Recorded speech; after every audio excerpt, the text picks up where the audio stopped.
Bertahta,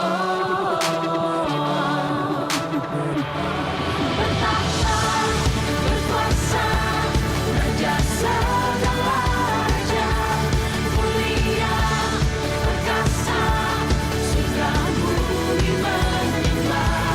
Kau hebat, kau dahsyat, raja segala raja, selamanya Engkau Tuhan, tinggikan tinggi. Bertahta, berkuasa,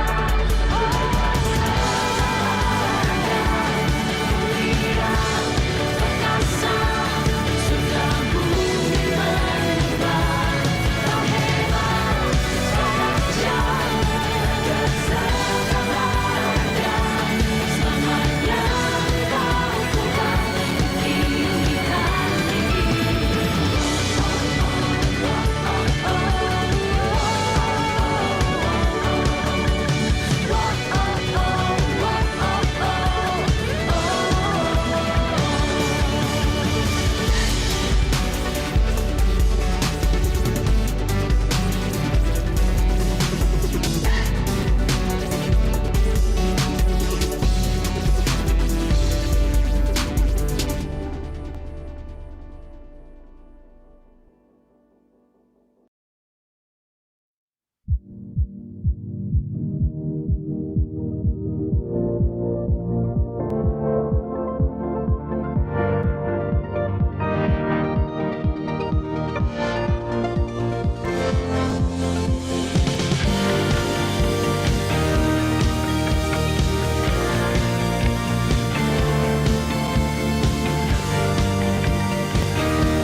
I don't know what sincere love is. I don't know what faithful love is. They all always come and go, but it turns out I found it in you.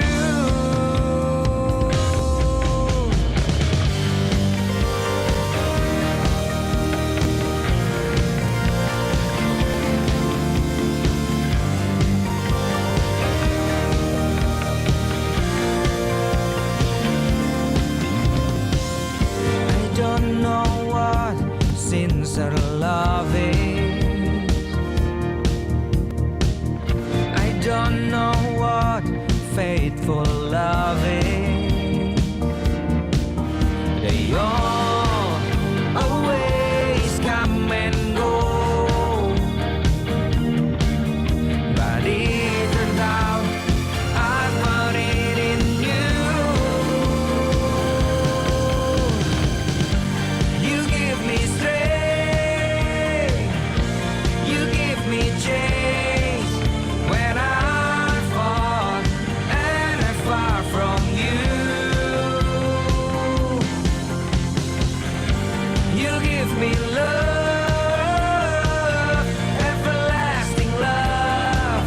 I never want to lose you. One thing I know, I found all I need.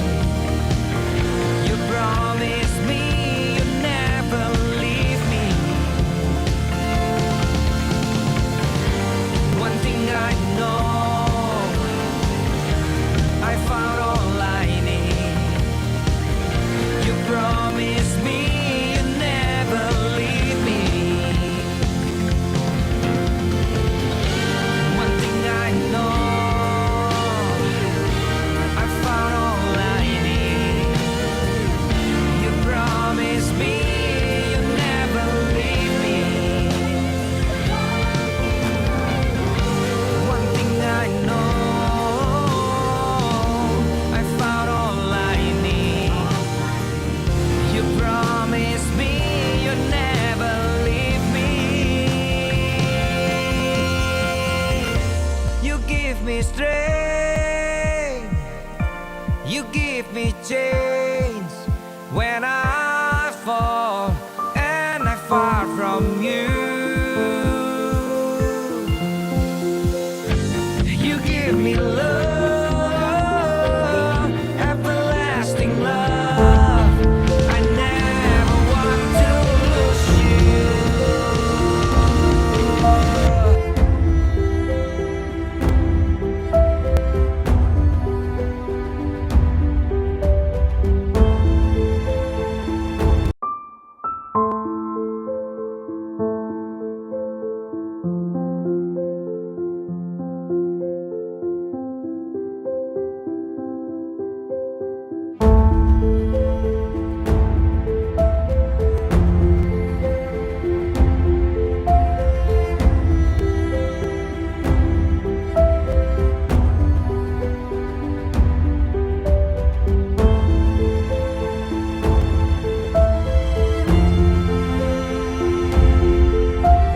biasa, benar nggak?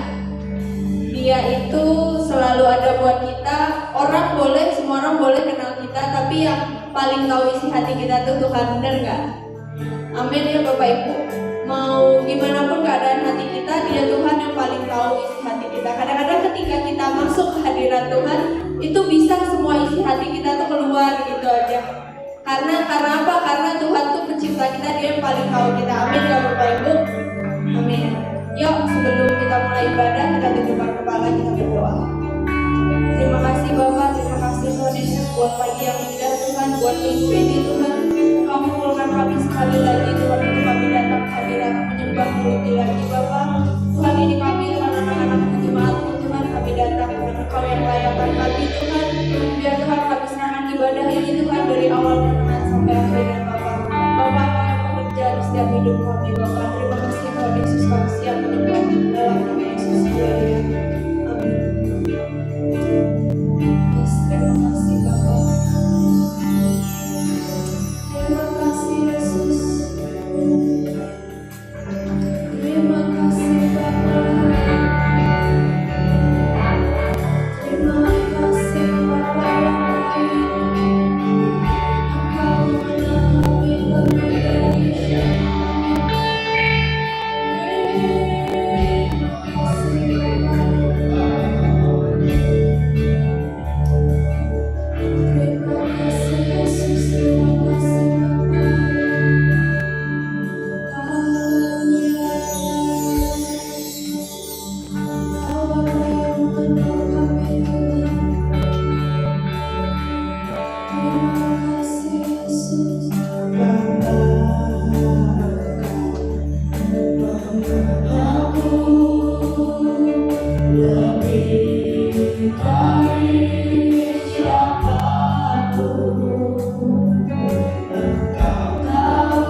terima kasih Tuhan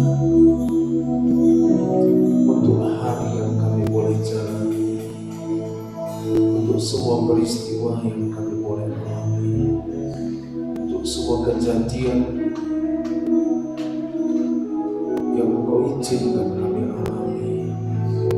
Kami tahu kasih setia-Mu senantiasa ada pada kami. Kami tahu Tuhan, Engkau tidak pernah tinggalkan kami. Kami tahu Tuhan, Engkau tetap ada bersama-sama dengan kami di setiap sisi dari hidup kami. Karena kasih-Mu yang besar ada pada kami. Bapa, terima kasih Engkau memberkati sebentar kami mau dengarkan firman. Tuntun kami, berbicara kepada kami, sampaikan apa yang menjadi keinginan buat kami. Kami sediakan hati kami Tuhan sebagai tanah yang subur, supaya setiap benih yang ditaburkan itu boleh tumbuh dan menghasilkan buah dalam kehidupan kami. Kami bertumbuh dalam pengenalan akan Engkau. Kami bertumbuh dalam kasih kami kepada-Mu. Kami bertumbuh Tuhan dalam kasih karunia atas kehidupan kami. Bapa, terima kasih.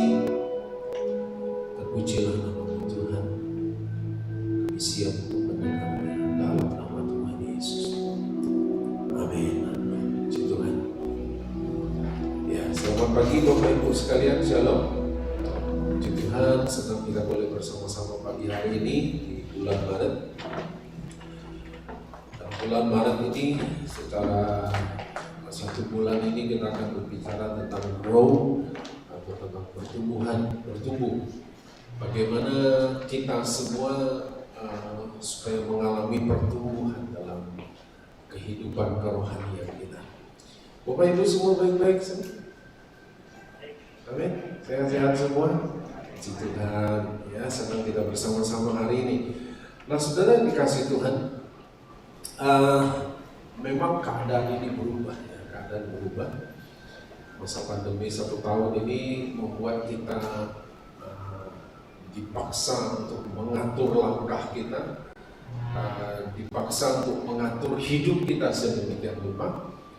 Tapi memang keadaan ini Tuhan membawa kita dalam satu dimensi yang baru. Ya, saudara, kalau kita tahu beberapa waktu yang lalu ya, orang kalau pakai sendal itu harus seragam. Ya, kalau ya kirinya biru, kanannya biru gitu. Kalau warna yang contoh paling gampang kayak sendal jepit itu kan, warnanya sama. Tapi sekarang dibuat berbeda. Kita yang usianya di atas 30-40-an itu kaget-kaget lihat kenapa kok sendalku lain. Ya memang dibuat lain. Dan orang merasa enjoy gitu ya. Kenapa? Ya memang zaman berubah. Dan tentu kita tidak bisa paksa kamu kayak orang gila nih, pakai sendal beda. Ya memang zamannya begitu. Ada perubahan.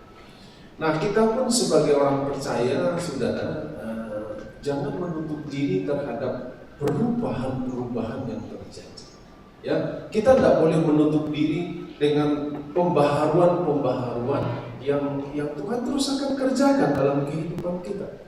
Ya, jangan membuat benteng. Memang aku sudah begini, ya itu semoga ya tidak bisa. Kita harus belajar membuka diri untuk ada pembaharuan-pembaharuan yang kita terus alami. Nah, hari ini kita akan belajar dari satu orang yang bernama Yakub.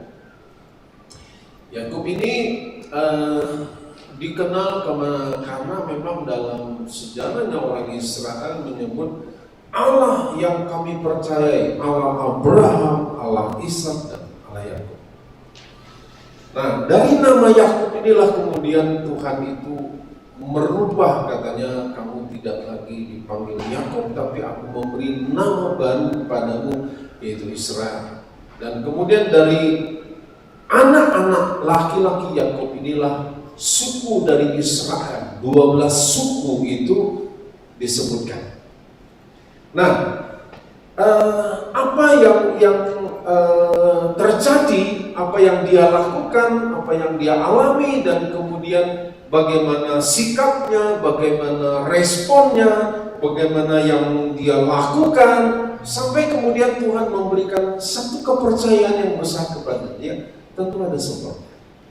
Tidak mungkin tanpa ada sesuatu, ya. Nah, kita akan buka dulu dari Ibrani pasal yang ke-11 ayat yang ke-21. Kitab Ibrani pasal 11 ayat yang ke-21. Satu ayat ini kita baca sama-sama. Ibrani pasal yang ke-12 pasal 11 ayat yang ke-21. 2-3. Karena iman, maka Yakub ketika hampir waktunya akan mati, memberkati kedua anak Yusuf, lalu menyembah sambil bersandar pada kepala tongkatnya. Yakub ini termasuk di antara, kalau saya mencatat, yang namanya tertulis dalam kitab Ibrani ini disebutkan sebagai tokoh iman, atau kalau saya boleh berikan istilah, raksasa iman, ya, yang punya iman yang besar, yang karena imannya itu dipuji oleh Tuhan, dan karena imannya dia mendapatkan sesuatu. Dan kalau namanya tertulis di sini hanya kira-kira 20 orang. Ada beberapa nabi-nabi memang yang tidak disebutkan, tapi Yakub ini termasuk di antara sedikit orang di bumi ini yang pernah ada, yang sampai Alkitab ini dituliskan, yang disebutkan sebagai raksasa iman, gitu ya. Orang yang punya iman yang besar, yang dikagumi. Nah, tapi kita coba lihat dulu siapa Yakub ini, ya, supaya kita tahu apakah karena dia dapat hak istimewa dari Tuhan sehingga dia punya iman yang besar, atau karena dia melakukan sesuatu sehingga dia mendapatkan perkenanan dari Tuhan. Nah, ini sesuatu yang berbeda, ya, supaya kita jangan salah memahami. Karena ada orang berkata, ya habis sih dia dapat hak istimewa dari Tuhan, makanya dia bisa begitu. Tapi kadang-kadang kalau seringkali kita lihat, saudaraku, bukan karena dia mendapatkan hak istimewa dari Tuhan, tapi karena dia berbuat sesuatu, makanya dia dapatkan hak istimewa. Ya, nah kita coba lihat siapa Yakub ini. Yakub ini adalah punya bapaknya adalah Ishak. Jadi cucu dari Abraham. Abraham punya anak Ishak, anak dari Sarah, anak dari Hagar, memang ada Ismail, dan kemudian Abraham punya anak lagi dari Ketura, dan ada 6 anak lagi sesudah Sarah mati. Nah, Yakub ini adalah kembar.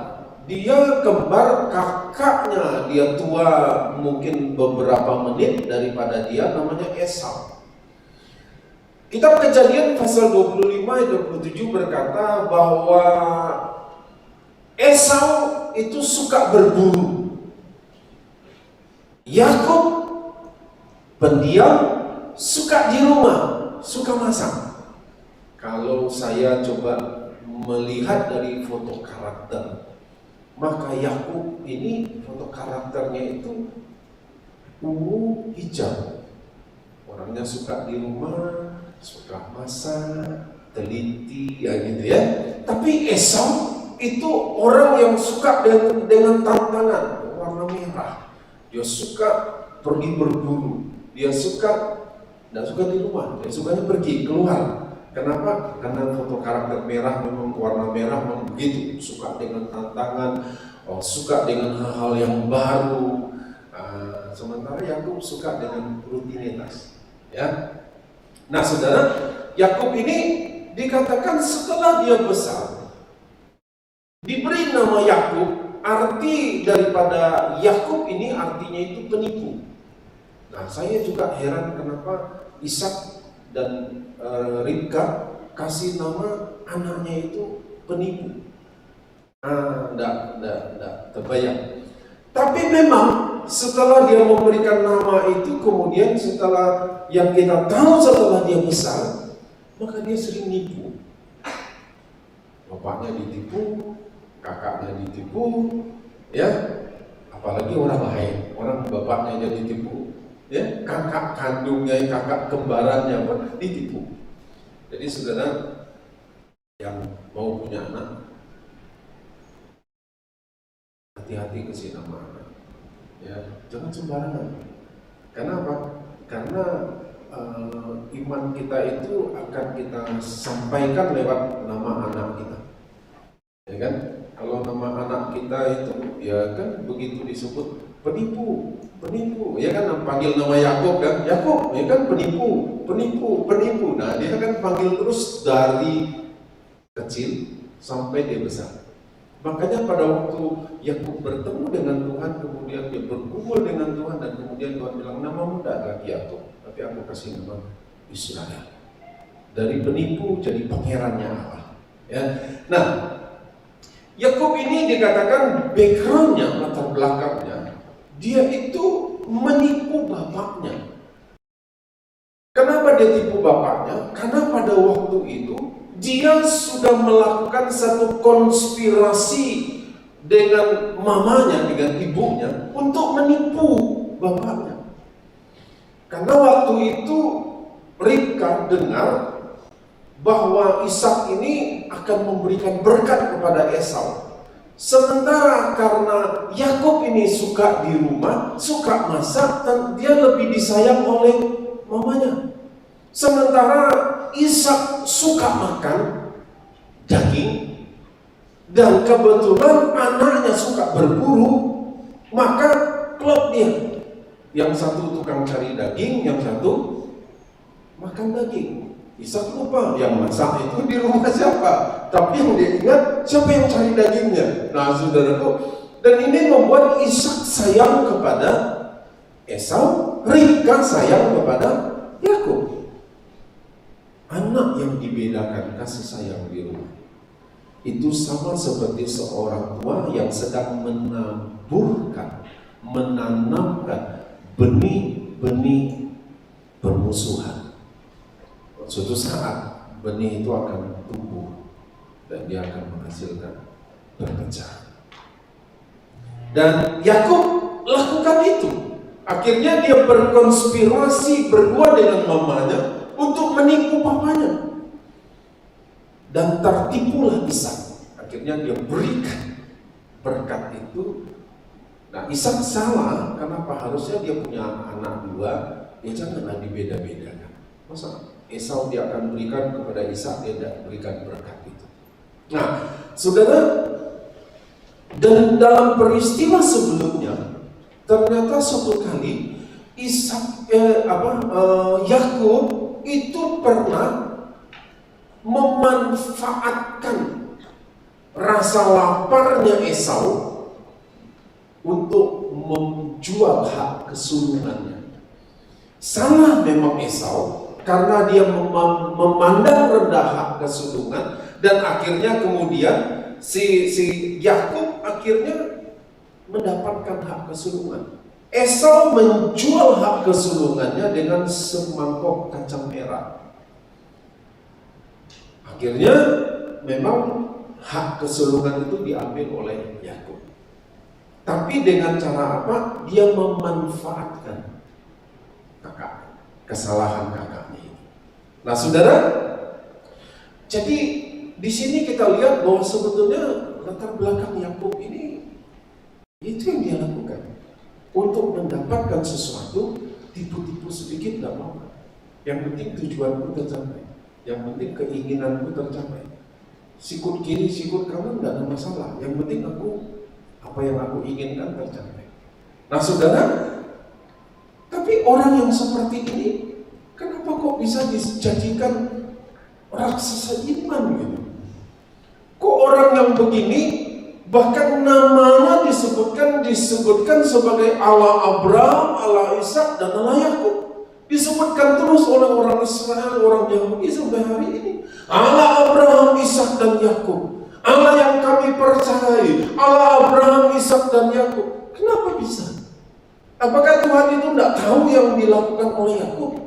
Memangnya Tuhan itu tidak ngerti apa yang Yakub perbuat untuk mendapatkan itu? Tuhan tahu.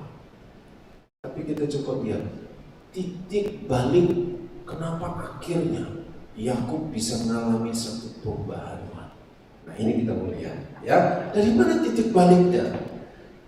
Kejadian pasal yang ke-28 ayat 13 sampai 16.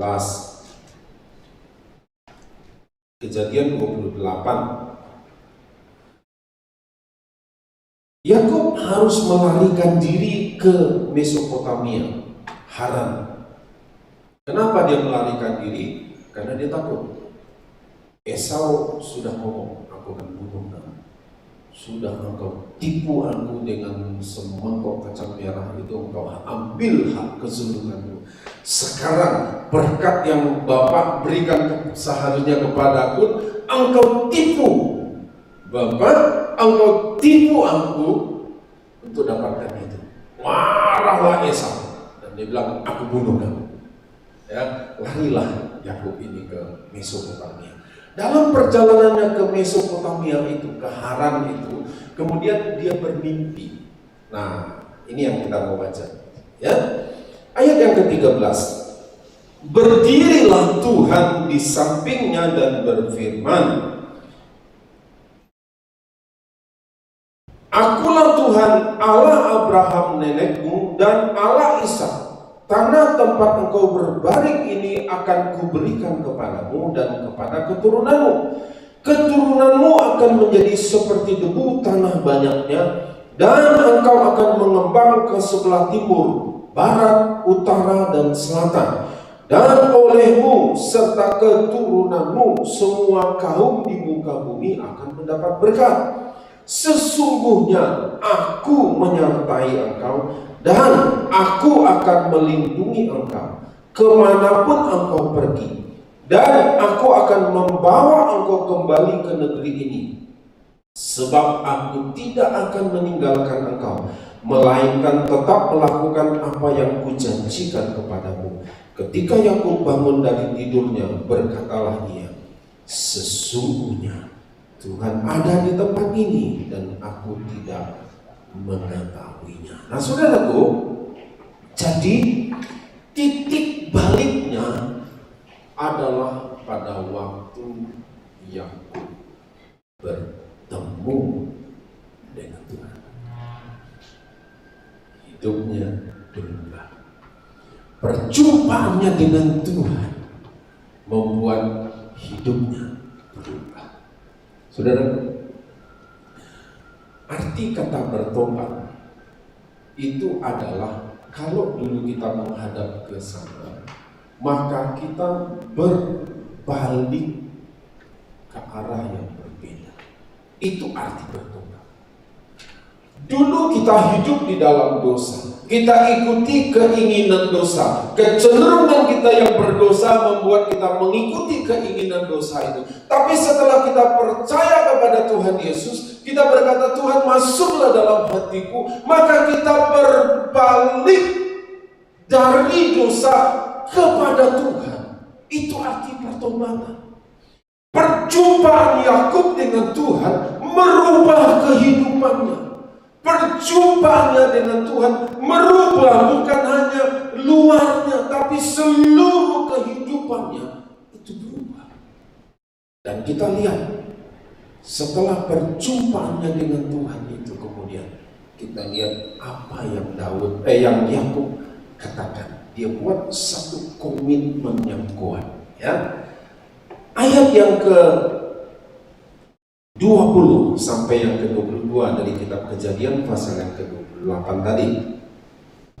Lalu bernazarlah Yakub, jika Allah akan menyertai dan akan melindungi aku di jalan yang kutempuh ini, memberikan kepadaku roti untuk dimakan dan pakaian untuk dipakai, sehingga aku selamat kembali ke rumah ayahku, maka Tuhan akan menjadi Allahku, dan batu yang kudirikan sebagai tugu ini akan menjadi rumah Allah. Dari segala sesuatu yang engkau berikan kepadaku akan selalu kupersembahkan 1/10 kepadamu. Saudaraku, waktu Yakub hidup di zaman ini, belum ada tertulis kitab Maleakhi pasal 3 ayat 10 tentang perpuluhan. Dari mana Yakub belajar berkata tentang perpuluhan? Saya tidak akan berbicara tentang perpuluhan hari ini, tapi saya melihat satu komitmen yang dilakukan oleh orang yang sudah berjumpa dengan Tuhan. Apa yang dia katakan? Tuhan, Engkau jadi yang terutama dalam hidupku. Ini komitmennya. Salah satu pembuktian yang Yakub katakan, 1/10 dari apa saja yang aku terima akan aku persembahkan kepada Tuhan. Itu adalah komitmennya. Untuk apa? Memberikan tempat yang utama kepada Tuhan, dan diawali dengan harta milik yang dia punya. Saudaraku, firman Tuhan berkata begini, kalau seseorang tidak bisa dipercaya dalam hal keuangan, apa yang ada di bumi ini, dalam hal keuangan, maka Tuhan tidak akan pernah bisa mempercayakan hidup yang kekal kepada orang itu. Jadi kita mesti bisa dipercaya, Bapak Ibu. Ya, jadikan Tuhan yang pertama, jadikan Tuhan yang utama dalam kehidupan kita. Yang pertama dan yang utama. Yakub katakan begini, perjumpaanku dengan Tuhan, aku akan berkomitmen. Kata Yakub, aku akan bernazar. Tuhan jadi yang pertama dan yang terutama. Saudaraku, dan kemudian kita melihat sesudah itu Yakub sampailah di Haran, dan akhirnya dia ketemu dengan pamannya, paman kandungnya, kakak dari ibunya, ya, paman kandungnya yang bernama Laban. Tinggal di sana, dan kemudian saudaraku, apa yang terjadi dalam kehidupan Yakub? Di sini saya katakan peristiwa-peristiwa tragis dalam hidup Yakub 20 tahun kemudian membuktikan bahwa komitmennya untuk memberikan tempat yang utama kepada Tuhan itu dia lakukan. Saudara, apa yang Yakub alami setelah perjumpaannya dengan Tuhan? Dia sampai di Haran, dan kemudian saudara, dia tinggal di rumah pamannya, ya, di rumah omnya, pamannya. Dia tinggal di rumah tulangnya, ya. Kalau orang Batak bilang, kalau orang Nias bilang apa? Di rumah paman, di rumah om, di rumah engkunya, kata orang Chinese, di rumah, ya. Nah saudara, dan dia tinggal di sana. Dan Laban punya 2 anak perempuan, Lea dan Rahel. Jadi barangkali orang Batak belajar menikah dengan paribannya ini, ya mungkin dari sini, ya, dari sini. Jadi dengan anak paman. Jadi akhirnya Yakub itu menikah dengan paribannya, ya, anak dari tulangnya. Nah saudara, untuk mendapatkan menikah dengan anak pamannya ini, dia bekerja 7 tahun. Jadi akhirnya kemudian diberikanlah, karena Yakub ini cinta dengan yang namanya anak bungsu daripada Laban ini, namanya Rahel. Cinta. Dia kerja 7 tahun dengan pamannya tadi untuk mendapatkan Rahel. Akhirnya menikah. Di malam pernikahan, saudaraku, saya juga nggak tahu bagaimana caranya Laban ini itu. Jadi dia pesta katanya nggak boleh pakai ini menurut ceritanya. Jadi Rahel itu pakai cadar. Jadi selama pesta itu mereka Yakub itu nggak tahu. Ternyata Laban itu malam-malam itu dia tukar Rahel itu dengan kakaknya. Karena disebutkan Lea kakaknya Rahel itu matanya itu juling. Lebih cantik Rahel. Ya makanya Yakub pilih Rahel. Tapi begitu pagi-pagi bangun, Yakub kaget. Ternyata yang ada di kamarnya itu bukan Rahel, tapi Lea. Ketemu dengan pamannya yang sekarang adalah jadi mertuanya. Kenapa kamu tipu aku? Laban dengan segala macam, mungkin dia kalau foto karakter dia orang kuning ya, wow, ini ada cerita, dia berputar sini, dia putar, menurut tradisi kami tidak boleh anak yang bungsu kawin itu, harus yang begitu. Nah terus sekarang gimana? Sudah terlanjur kan? Ya sudah, kamu kerja lagi 7 tahun, nanti aku akan berikan Rahel. Kerja lagi dia 7 tahun. Nah sementara itu kemudian singkatnya kemudian dia dapatkan Rahel. Dan ditipu saudara, bukan cuma sekali, berkali-kali dia ditipu. Jadi ini penipu kena tipu. Ya, jadi saudaraku, kalau orang berbohong, suka berbohong, maka percayalah, maka saudara akan sering-sering ketemu dengan orang yang suka berbohong. Supaya apa? Supaya dia bohongin saudara. Saya ulang ya. Kalau orang yang suka berbohong, maka dia akan sering ketemu dengan orang yang suka berbohong. Supaya apa? Orang yang suka berbohong itu akan membohongi dia. Soalnya apa? Dia suka berbohong. Ya, penipu karena tipu, pencuri karena curi. Ya kan gitu aja, hukum kan begitu ya. Nah, kita lihat berapa kali Yakub itu ditipu dalam masalah kerja. Belum yang lain. Ini masalah kerja. Kita lihat Kejadian pasal yang ke 29 ayat 25.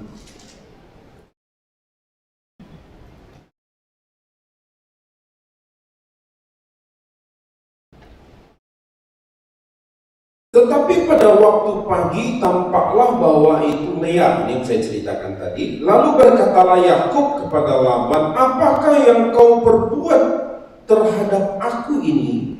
Bukankah untuk mendapat Rahel aku bekerja kepadamu? Mengapa engkau menipu aku?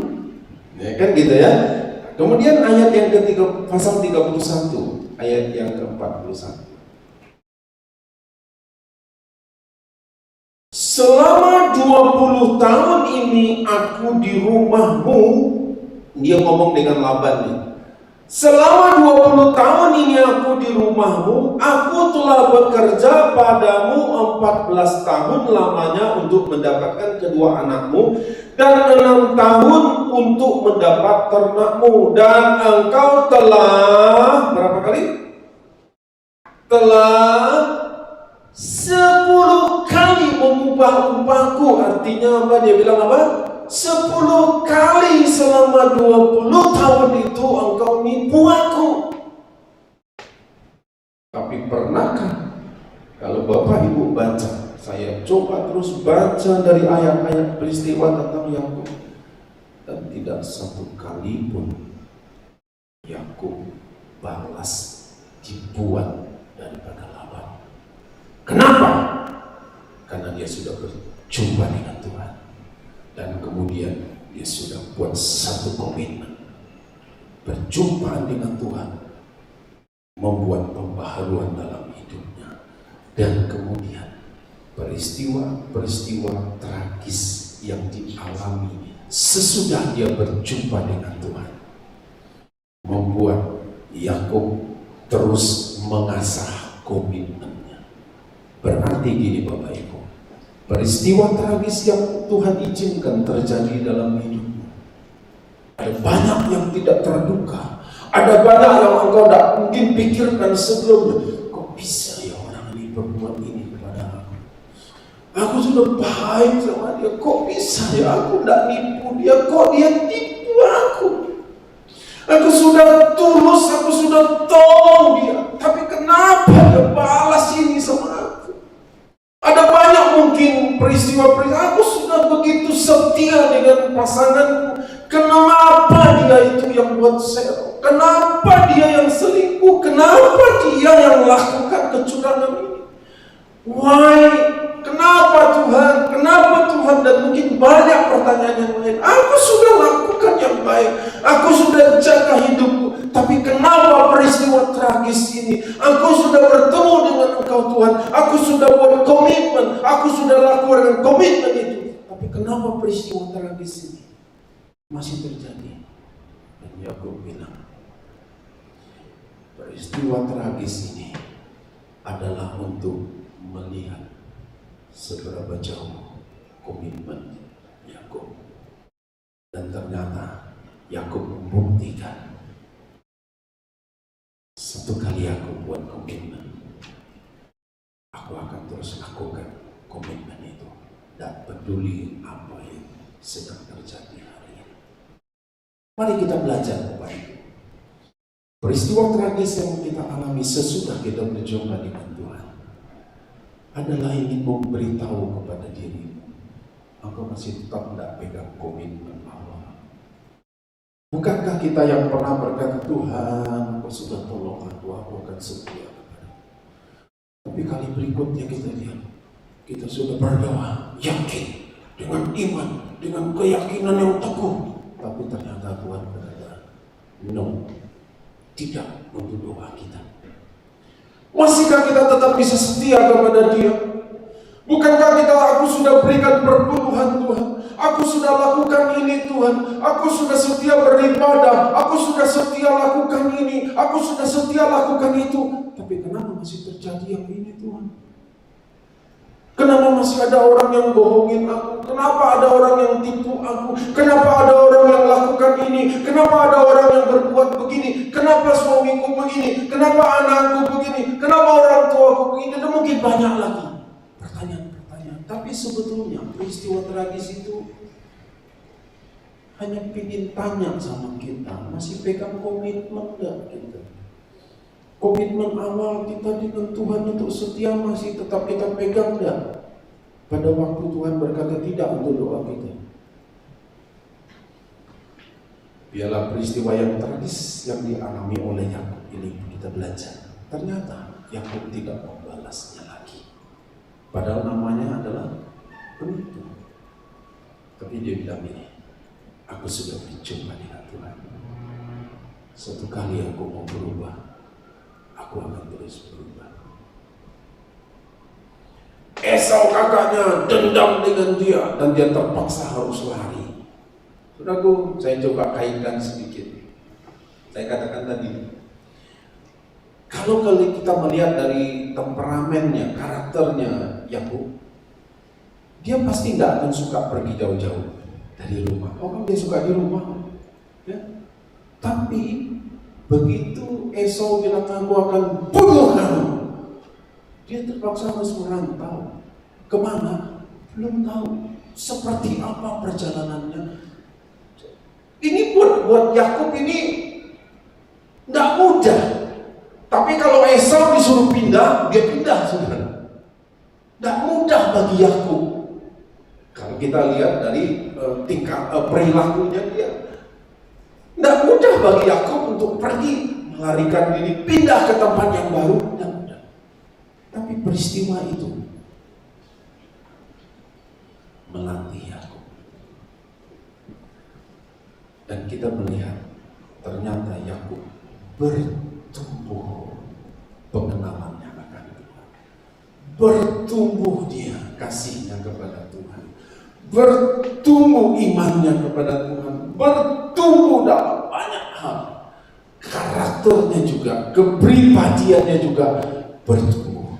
Dan pertumbuhan inilah yang membuat kemudian akhirnya dia disebutkan sebagai raksasa iman. Saudaraku, kita semua punya masalah, kita punya kegagalan, kita punya kehancuran. Mungkin itu kekonyolan kita, mungkin itu memang kita yang salah. Udah tahu salah, kita buat juga. Udah tahu tidak benar, kita lakukan juga. Dan babak belum. Tapi itu belum babak terakhir, saudara. Kenapa? Masih ada kesempatan. Hari ini paling tidak waktu kita dengarkan firman Tuhan. Tadi kan dalam nyanyian kan udah dibilang tidak peduli masa lalu. Seperti apa masa lalu kita?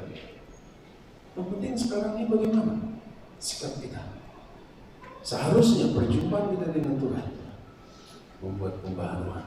Dan bukankah kesulitan-kesulitan yang Tuhan izinkan terjadi kepada kita setelah kita berjumpa dengan Tuhan hanya ingin membuktikan seberapa besar komitmenmu setia terus dengan apa yang kau pernah ucapkan. Nah, hari ini Bapak Ibu, mari kita mau belajar sesuatu. Tuhan cinta kepada kita. Tuhan sangat mengasihi kita. Seberapa sulit pun, seberapa hancurnya pun masa lalu kita, hari-hari sebelumnya yang kita lakukan, kekonyolan-kekonyolan banyak hal yang kita lakukan, kebodohan-kebodohan yang kita lakukan, udah tahu gitu salah dan tetap aja kita lakukan. Dan kemudian hari ini kita lihat tuayan dari apa yang kita tahu. Tapi kita bisa berhentikan itu, saudaraku, dengan cara apa? Ayo mari kita perbaiki hari ke depan kita. Yang sudah lalu sudah biarkan, dan berlalu ya, kita sudah belajar yang lalu, jadi biarkan aja. Tapi kita bisa perbaiki itu ke depan. Atau kita mau menyesali dan kemudian kita benturkan kepala ke dinding, apalah aku begini, tidak ada gunanya juga. Nanti geger otak kita udah jadi gila, sebenarnya tidak ada gunanya juga. Yang perlu yang perbaiki aja ke depannya. Ayo mari kita sama-sama bangkit, perbaiki peristiwa-peristiwa yang sedang terjadi dalam kehidupanmu hari-hari ini. Hanya membuktikan, mungkin engkau sudah tidak pegang komitmen lagi. Mungkin engkau sudah tidak lagi memberikan tempat yang utama kepada Tuhan. Makanya Tuhan goyang-goyangkan lagi, Tuhan goncang-goncangkan lagi. Barangkali sudah ada yang lain yang jadi yang utama. Dan Tuhan mau dia tetap jadi yang utama dan terutama dan satu-satunya dalam kehidupan kita. Pertahankan terus, ya. Dan akhirnya namanya disebutkan sebagai raksasa iman. Mungkin nama kita tidak akan tercantum dalam Alkitab, tapi paling tidak dalam buku kehidupan, dalam sejarah yang tercatat dalam hidup kita masing-masing. Seperti aku mendirikan batu, saya mengingatkan kembali ada batu peringatan yang nanti akan berdiri supaya generasi di bawah kita, entahkah itu anak-anak jasmani kita, entahkah itu anak-anak rohani kita, begitu mereka melihat batu itu, mereka melihat hidup itu. Aku sudah ketemu dengan raksasa iman itu, dan aku bisa belajar sesuatu dari hidupnya. Kenapa? Karena dia pilihan hidup kita. Itulah warisan yang kita bisa berikan kepada anak-anak kita, kepada generasi yang ada di bawah kita. Lakukan hari ini. Kita ambil keputusan, perbaharui komitmen kita. Tuhan jadi yang utama, dan yang utama tidak ada yang lain. Berikan kepada Dia yang pertama dan yang terutama. Maka kita akan melihat hidup kita hari ini dan hari ke depan tetap ada dalam tangan Tuhan. Mari kita berdoa. Makasih Tuhan. Makasih Bapa.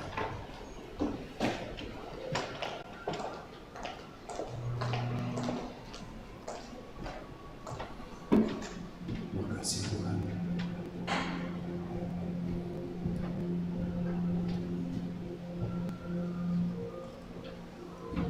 Yakub katakan,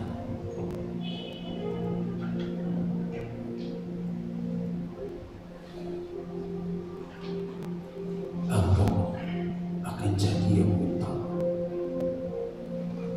Bahkan komitmen Yakub setelah dia berjumpa dengan Tuhan, engkau jadi Tuhan bagiku. Apa yang aku miliki bukan itu lagi yang pertama. Dan sebagai bukti, kata Yakub, maka aku akan memberikan 1/10 dari hartaku, akan kuberikan kepadamu. Itu komitmennya untuk membuktikan bukan harta, bukan apa yang ada di bumi ini yang utama, tapi engkaulah Tuhan jadi yang utama dan pertama dan satu-satunya dalam hidupku, kata Yakub. Dan dia buktikan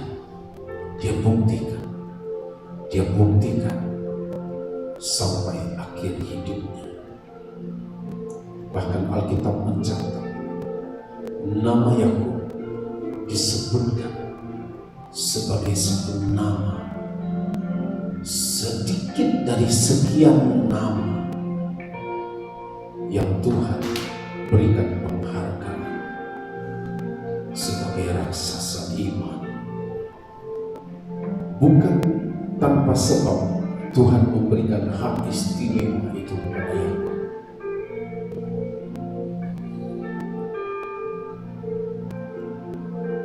Karena Yakub memberikan tempat yang utama dan yang pertama kepada Tuhan. Bapak, terima kasih. Kami tahu peristiwa-peristiwa tragis ini Tuhan yang sedang terjadi dan yang akan kami alami. Itu hanya satu pembuktian Tuhan, bagaimana komitmen kami kepada Tuhan. Kami tidak akan tergoyahkan. Tuhanlah satu-satunya. Tidak ada yang lain. Tidak ada yang lain. Tuhan satu-satunya.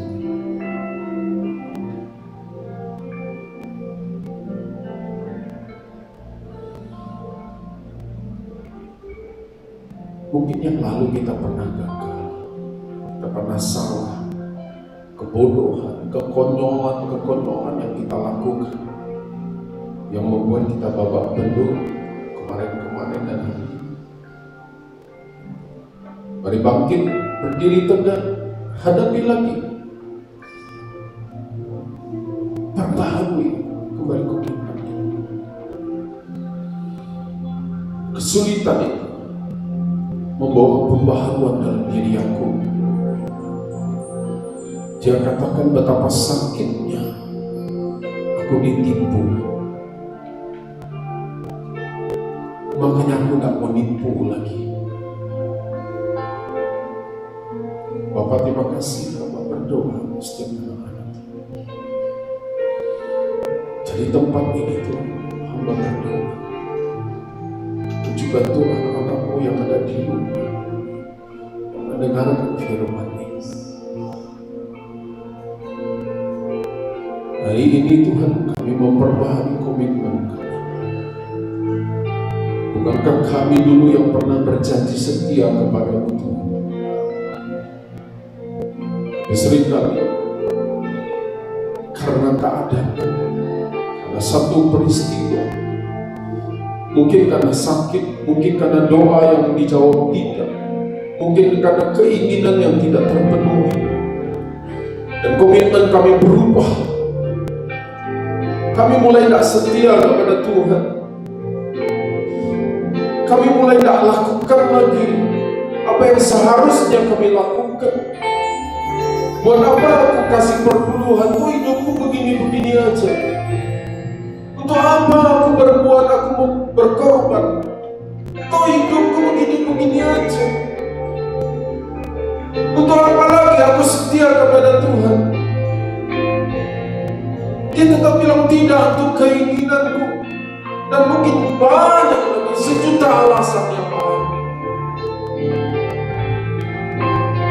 Tapi hari ini firman Tuhan berkata,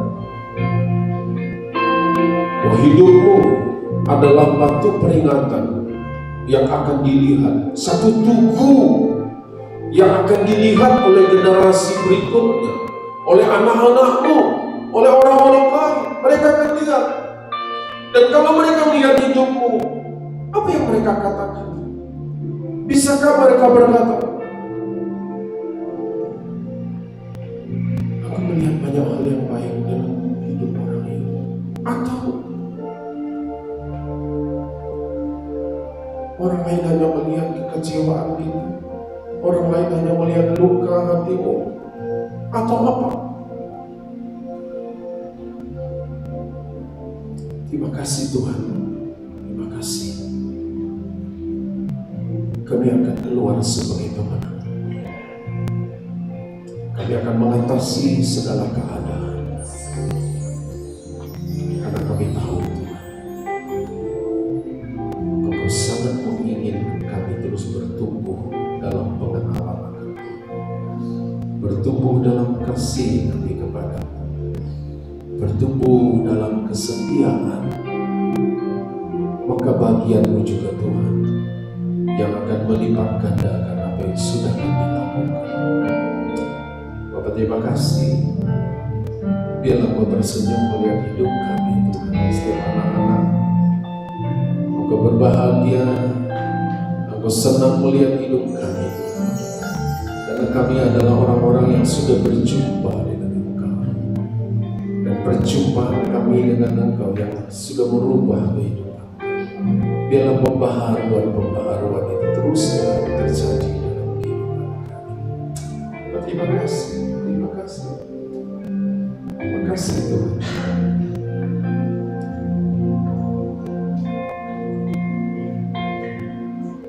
Ada sudah bersyukur kepada Tuhan, bersyukur kepada Tuhan.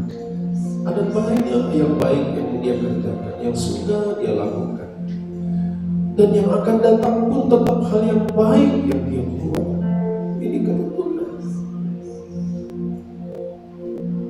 Aku tidak pernah berniat untuk menghancurkan hidupmu. Tapi peristiwa-peristiwa itu sebetulnya bukan untuk menghancurkan, tapi untuk membangun engkau. Yakub tahu responnya baik. Karena dia belajar. Oh, peristiwa tragis dia ditipu berulang kali. Itu bukan untuk menghancurkan hidupnya. Bukan Tuhan balas dendam. Tapi dia justru meresponi dengan baik. Dia bilang ternyata ditipu itu tidak enak, menyakitkan. Dan kemudian sepanjang perjalanan hidupnya sesudah itu, dia tidak nipu orang lagi.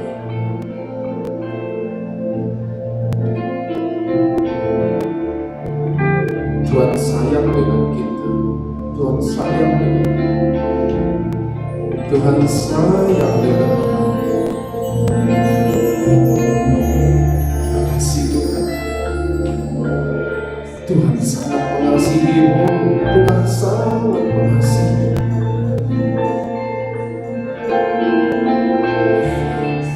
Dia mengasihimu dengan kasih yang besar. Lihatlah, Dia yang datang menghampirimu. Dia peluk engkau. Dia peluk engkau. Aku sayang kamu. Aku sayang kamu.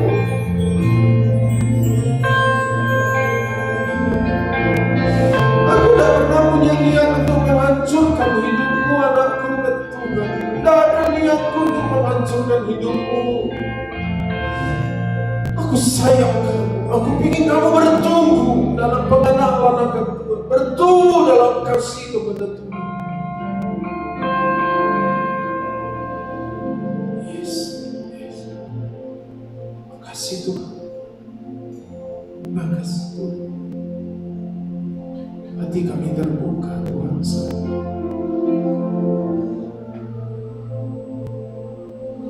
Biarlah damai sejahtera-Mu itu yang menguasai hidup kami, menguasai hati dan pikiran kami. Terima kasih Bapa, terima kasih. Terima kasih Tuhan. Terpujilah nama-Mu Bapa di surga. Terpujilah nama-Mu Tuhan. Dalam nama Tuhan Yesus kami berdoa dan mengucap. Amin, amin. Puji Tuhan. Sebelum saya serahkan, saudara, tadi mungkin dari tengah malam atau dari subuh hujan deras sampai pagi tadi. Satu doa saya tidak berdoa minta hujan berhenti. Tapi doa saya adalah, Tuhan, berikan kemampuan kepada setiap anak-anak-Mu untuk tetap datang ibadah meskipun hari hujan. Kenapa? Karena hujan ini kan sebelum kita lahir, hujan sudah ada. Ya. Dan sesudah kita meninggal pun hujannya akan tetap ada selagi bumi ini. Dan dia bisa saja datang sebelum kita mulai ibadah. Enggak masalah dengan hujan, tapi adalah bagaimana sikap kita, respon kita. Mungkin ada yang bilang, ya sih Bapak punya mobil sehingga masih tetap aman lah. Tapi begini Bapak Ibu, sebelum saya punya mobil, saya juga sudah buktikan waktu saya naik sepeda motor, hujan. Waktunya ibadah, saya tetap ibadah. Waktunya melayani, saya tetap melayani. Sampai di tempat pelayanan, udah hujan, sepatunya mesti masuk di kantong masoi, saudara. Sampai di tempat ibadah, tidak ada yang datang. Saya tetap aja melayani. Saya buktikan, sebelum punya mobil, hujan itu, saya tetap datang. Puji Tuhan, Bapak Ibu, kita semua sudah membuktikan bahwa hujan bukan satu alasan untuk kita tidak beribadah. Amin. Kita semua sudah membuktikan itu, bahwa kesetiaan kita teruji. Dan biarlah kesetiaan ini kita terus lanjutkan, ya. Jangan berhenti, terus lanjutkan. Tuhan memberkati Bapak Ibu sekalian.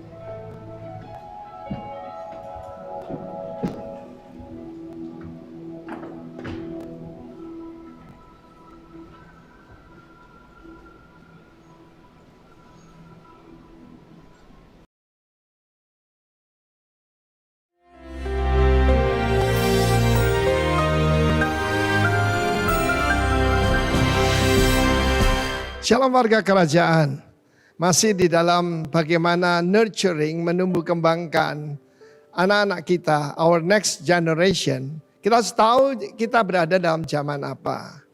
Pada akhir zaman akan ada masa yang sukar. 2 Timotius 3 menjelaskan salah satu yang menurut saya adalah yang sangat dan paling sukar bukan yang di luar kita, tapi yang di dalam rumah kita. Di sana dikatakan disobedient to parents. Tidak tunduk, tidak menurut, tidak hormat, tidak menghargai orang tua. Karena itu sebelum yaitu peperangan rohani dalam Efesus pasal 6. Mengenakan seluruh perlengkapan senjata Allah. Maka diaturlah oleh Rasul Paulus di dalam ayat pertama. Hai anak-anak, taatilah orang tuamu di dalam Tuhan. Karena haruslah demikian. Terjemahnya kurang bagus. Karena bahasa Inggris, for this is right. Hormatilah ayahmu dan ibumu. Honor, di sini bukan lagi yaitu cuma taat, tapi menghormati. Ini satu perintah yang penting seperti nyata janji ini. Apa janjinya? Apa rewardnya? Supaya kamu berbahagia dan panjang umurmu di bumi.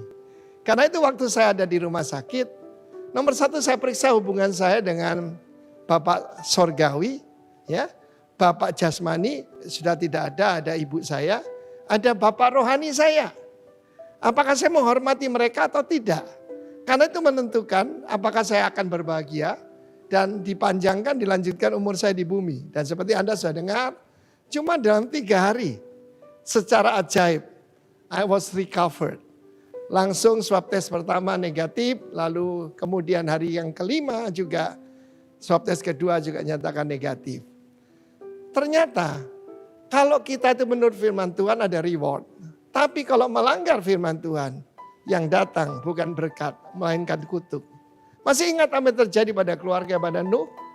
Karena itu sudahlah, jangan pikirkan yang di luar, periksa yang di dalam. Saya melayani Tuhan 41 tahun ini. Maka saudaraku saya bisa berkata dengan sangat jelas bahwa banyak orang tidak berbahagia sederhana. Periksa hubungannya dengan otoritasnya. Dan yang bukan yang paling jauh, kalau tidak bisa menghormati yang kelihatan, bagaimana yang tidak kelihatan. Nah, saya dalam satu seri selama bulan ini akan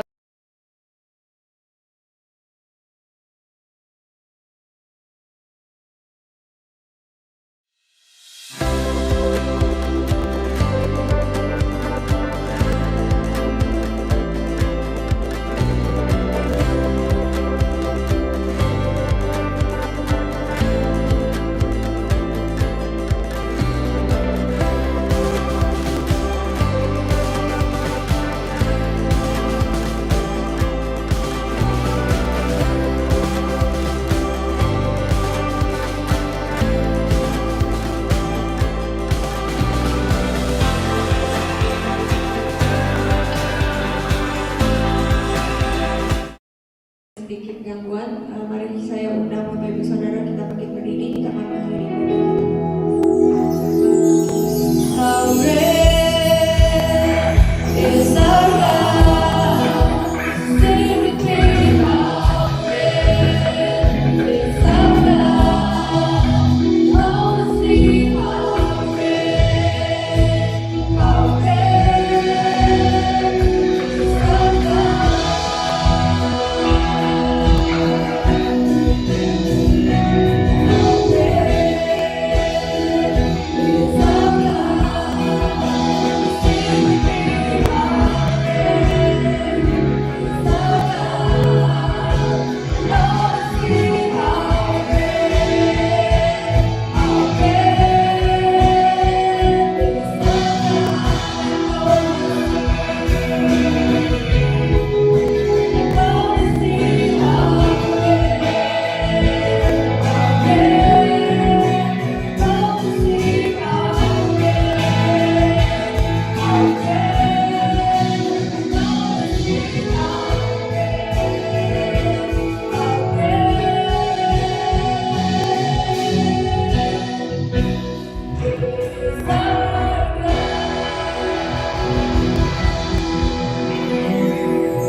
Bapa, kami mengucap syukur pada siang hari ini. Terima kasih Tuhan atas segala kebaikan Tuhan dalam kehidupan kami semua panjang minggu ini. Dan terima kasih buat kebenaran firman yang meneguhkan kami, yang mengingatkan kami akan kesetiaan kami kepada Tuhan. Dalam firman pada siang hari ini Tuhan menjadi pelita bagi kaki kami dan terang bagi jalan kehidupan kami. Terima kasih Tuhan Yesus. Dalam pada saat ini kembali kami boleh mengambil komitmen bahwa Tuhanlah segalanya dalam hidup kami. Yang pertama dan yang utama dalam kehidupan kami. Terima kasih Tuhan Yesus. Bapa, kami berdoa buat Bapak Pendeta Yohanes Beni yang telah Kau pakai menjadi saluran berkat-Mu yang menyampaikan isi hati-Mu pada siang hari ini. Berkati Tuhan kekuatan, kesehatan, berkati istri dan anak-anak, dan apa yang menjadi keinginan hamba-Mu ini untuk memperlebar kerajaan Allah di provinsi dan di kota ini, itu bisa menjadi nyata Tuhan. Berkati Tuhan, Engkau menjadikan beruntung dan berhasil dalam nama Tuhan Yesus. Dan pada kesempatan ini juga Tuhan Yesus, kami berdoa bagi Bapak rohani kami yang ada di pusat, baik itu untuk Bapak Timotius Arifin dan Bapak Roni Daud. Berkati mereka Tuhan, berkati keluarga mereka, istri dan anak-anak mereka, dan berkati mereka dalam setiap apa yang mereka gumulkan pada hari-hari ini. Biarlah setiap apa mereka inginkan Tuhan, kiranya Tuhan yang menjadikan beruntung dan berhasil. Dan kami juga berdoa Tuhan buat bangsa dan negara kami. Pulihkan bangsa negara kami Tuhan Yesus. Berkati para pemimpin kami, baik ada di pusat maupun ada di kota ini. Berkati Bapak Presiden kami, para menteri yang ada Tuhan berkati. Berikan mereka roh yang takut akan Engkau Tuhan Yesus, sehingga setiap kebijakan, keputusan yang mereka ambil bagi bangsa dan negara kami, kiranya itu semua berasal daripada Tuhan. Begitu juga dengan provinsi kami, kota Padang kami, kota yang kasih ini Tuhan Yesus. Berkati kota ini Tuhan Yesus. Biarlah kesejahteraan senantiasa ada di kota ini, karena kami tahu Tuhan kesejahteraan kota ini adalah kesejahteraan kami juga. Berkati para gubernur, bupati, lurah, RT, RW sekalipun Tuhan berkati. Berkati mereka Tuhan Yesus. Dalam nama Tuhan Yesus. Bapa di dalam surga, kami juga berdoa Tuhan buat jemaat-Mu yang hadir di tempat ini maupun yang ada di rumah. Tuhan pulihkan keluarga demi keluarga Tuhan Yesus. Anak-anak lebih menghormati, taat terhadap kedua orang tua. Suami lebih mengasihi istri, dan istri lebih tunduk terhadap suami. Sehingga keluarga demi keluarga ini Tuhan dipulihkan Tuhan Yesus. Bapa di dalam surga, berkati Tuhan jemaat di tempat ini. Yang berusaha Tuhan berkati, yang bekerja Tuhan berkati. Dan pada saat ini juga jika ada saudara-saudara kami yang hadir di tempat ini maupun yang ada di rumah, yang mengalami pergumulan pada saat ini Tuhan, yang mengalami sakit penyakit Tuhan Yesus, dengan bulu-bulu di kayu salib Tuhan sembuhkan mereka. Yang berbeban berat Tuhan berikan kelegaan, angkat beban mereka Tuhan Yesus. Dan yang membutuhkan pekerjaan Tuhan, berikan mereka pekerjaan yang layak dan yang sesuai dengan kebutuhan mereka Tuhan. Dan yang sekolah kiranya Tuhan yang memberkati. Terima kasih Tuhan buat siang hari ini. Jika sebentar lagi juga Tuhan kami akan memberikan persembahan apapun bentuknya Tuhan. Berkati persembahan yang akan diberikan oleh umat-umat yang ada di tempat ini. Engkau membalasnya Tuhan 30, 60, bahkan 100 kali lipat ganda. Tuhan Yesus, kami percayakan seluruh kehidupan kami seminggu ke depan ke dalam tangan kasih karunia-Mu. Kami tahu, kami yakin dan percaya pertolongan Tuhan tak pernah terlambat, kasih Tuhan tak pernah terbatas bagi kami. Engkau selalu ada dalam kehidupan kami, agar kami boleh menjalani hidup kami Tuhan, menyenangkan hati Tuhan, dan bisa menjadi berkat bagi sesama. Terima kasih Tuhan, berkati seluruh kehidupan kami pada siang hari ini. Jika sebentar lagi kami akan pulang, berkati lindungi kami dalam perjalanan Tuhan. Tutup bungkus kami dengan kuat kuasa darah-Mu yang kudus. Lepaskan kami dari segala kecelakaan berbahaya. Antarkan kami ke rumah kami masing-masing Tuhan dengan selamat. Dan sebelum kami berpisah-pisah di tempat ini Tuhan Yesus, terlebih dahulu Tuhan, kami rindu menerima berkat-Mu melalui hamba-Mu. Mari Bapak Ibu, kita angkat tangan kita pada Tuhan yang berhubungan hati kehidupan. Bapak Ibu, saudara, orang-orang yang dikasihi oleh Tuhan, pulang dan terimalah berkat kasih karunia yang berlimpah-limpah dari Allah Bapa, damai dan sukacita dari Yesus Kristus anaknya, dan persekutuan dengan Allah Roh Kudus yang menyertai kehidupan mulai dari saat ini dan bahkan sampai selama-lamanya. Percaya dan diberkati. Mari bersama-sama berdoa. Amin. Selamat hari Minggu. Tuhan memberkati Bapak Ibu sekalian. Shalom.